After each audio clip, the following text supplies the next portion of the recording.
একটা নতুন গান আসছে না, ঠুস ঠুস বালা খুস ফাস ফুস জুস জুস ইয়ালা ঘুস ঘাস ঘুস عندي خوش وصفه يا اخي تفوز فوز والله خوش ما تسال গানটা এরকমই বানানো হচ্ছে যে লোকে গাইতেই না পারে, বুঝতেই না পারে কি বলতেছে, মানেই উদ্ধার না করতে পারে, সার্চও না করতে পারে। কি দিয়ে সার্চ করবো, একটা ওয়ার্ড তো উদ্ধার করতে পারতেছি না। তবে ঠুস ঠুস দিয়ে ইউটিউবে সার্চ করলে চলে আসছে, কারণ ইউটিউবে বুঝে দিচ্ছে যে এরা অশিক্ষিত মূর্খ গবেট, এরা এই লিরিক্স উদ্ধার করতে পারবে না। তবে লাইফের প্রবলেম গুলোকে ঠিক এইভাবে ইগনোর করা উচিত, যেভাবে তুমি রণবীর সিং কে ইগনোর করছো এই গানটাতে।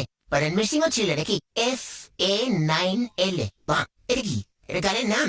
অক্ষয় খান্নার এই একটা সিনার জামাল লোকে মুভি দেখতে যাচ্ছে, জামাল জামালু জামালু জামালু টুতে লর্ড ববি, আর এটা তো অক্ষয় খান্না। আমাদের 90s এর হিরোদের গ্লো দেখো, হিরোদের থেকে তো ভিলেনের প্রশংসা করা হচ্ছে। অ্যানিমেলে ববি রণবীর কাপুরের মার্কেট খাইছিল, আর দুরন্তরে অক্ষয় খান্না রণবীর সিং এর মার্কেট খাইছে। হিরো হয়ে যদি তুমি প্রশংসা না পাও, মেবি তুমি ভিলেন। এর থেকে প্রমাণিত যে মেয়েদের ডাকাইতি পছন্দ, কারণ আমরা রেড ফ্ল্যাগ পছন্দ করে। ইনস্টা খুললে অক্ষয় খান্না চলে আসতেছে।